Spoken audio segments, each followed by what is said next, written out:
एक आम इंसान, ना उसके पास ताज था, ना कोई महल और ना ही हजारों सिपाहियों की सेना। फिर भी उसने दुनिया के सबसे ताकतवर किंगडम को खुली चुनौती दे दी और उसका नाम आज भी स्कॉटलैंड में आज़ादी की पहचान माना जाता है। ये कहानी है विलियम वॉल्स की। 13वीं शताब्दी के आखिर में स्कॉटलैंड पर इंग्लैंड का दबाव बढ़ रहा था।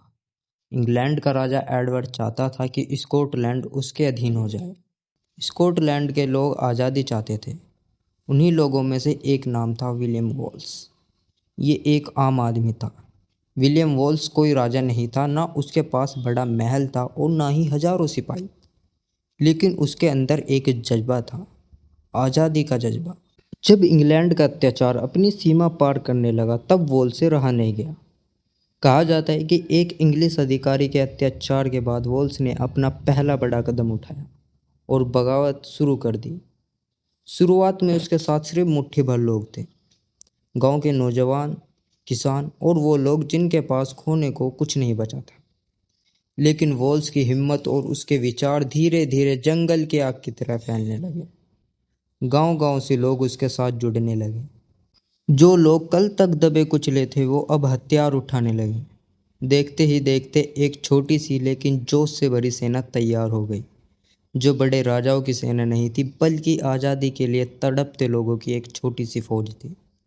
इंग्लैंड की सेना स्कॉटलैंड की सेना से बहुत बड़ी थी। सबको लगा स्कॉटलैंड हार जाएगा, लेकिन वॉल्स ने एक ज़बरदस्त स्ट्रेटजी बनाई। उसने एक ऐसे पुल को चुना जहां से एक वक्त में सिर्फ मुट्ठी भर इंग्लिश सिपाही पार हो सकते थे। जैसे ही इंग्लिश सेना ने पुल पार करना शुरू किया, वॉल्स की सेना ने उन्हें चीर दिया। जो सेना कभी हराई नहीं जा सकती थी वो उस दिन बिखर गई। स्कॉटलैंड की जीत हुई और ये जीत सिर्फ एक जंग नहीं थी, ये एक संदेश था कि हम झुकेंगे नहीं। इस जीत के बाद विलियम वॉल्स स्कॉटलैंड का हीरो बन गया। लोग उसे आज़ादी की निशानी मानने लगे। लेकिन इंग्लैंड ने अभी हार नहीं मानी थी। कुछ सालों तक वॉल्स लड़ता रहा, छुपता रहा और अपने लोगों के लिए संघर्ष करता रहा। लेकिन इंग्लैंड की ताकत और उसका जाल धीरे धीरे वॉल्स के चारों तरफ कसता गया। आखिर में सन 1305 में उसे धोखे से पकड़ लिया गया, किसी अपने ही विश्वासघात के जरिए, जैसा कि अक्सर ऐसी कहानियों में होता है। उसे जंजीरों में बांधकर लंदन ले जाया गया। वहां उसे एक दिखावे की अदालत में पेश किया गया, जहां पहले से ही फैसला तय था। उस पर देशद्रोह का आरोप लगाया गया, उस इंसान पर जो कभी किसी राजा का वफादार ही नहीं था, सिर्फ अपनी मातृभूमि का वफादार था। 30 अगस्त सन 1305 वॉल्स को मौत की सजा दी गई, ताकि उसकी कहानी दूसरों के लिए एक चेतावनी बन सके। लेकिन जो हुआ वो उसके उल्टा था। कहा जाता है कि मौत के सामने भी वॉल्स ने ना माफ़ी मांगी, ना झुका, ना ही उसकी आंखों में डर था। सिर्फ वही पुराना जुनून था जो उसने पहले दिन से दिखाया था। उसने अपनी आज़ादी के लिए, अपने लोगों के लिए आखिरी सांस तक संघर्ष किया।